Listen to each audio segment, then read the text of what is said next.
$250 million? People like podcasts, Marvin. But $250 million just to speak? Well, that's because Joe Rogan's so famous. Well, I'll talk for $250 million. I'll talk for cheaper, $250,000. I'll talk for $250. You could start a podcast, Marvin, and eventually it could make money if people found you interesting. Oh, everybody would find me interesting. My life's a cartoon. Yeah. Every single day, the craziest shit happens.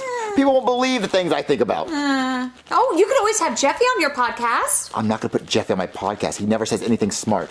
Gang, how do turtles bang? Their shell would get in your way. See, I'm not putting that on the internet. Marvin, you could call it 2 Peas in a Podcast. Or 2 Reason a Tardcast. We're not calling it 2 Reasons a Tard, Jeffy. Well, that's the only way I'm talking on it is if it's called that. Well, I'll call it Marvelous with Marvin. Marvelous Marvin Podcast. Marvelous Marvin Podcast? Or Marv Time with Marvy. That one. Marv Time with Marvy. Okay, now that I said it, I'm doing Marvelous Marvin.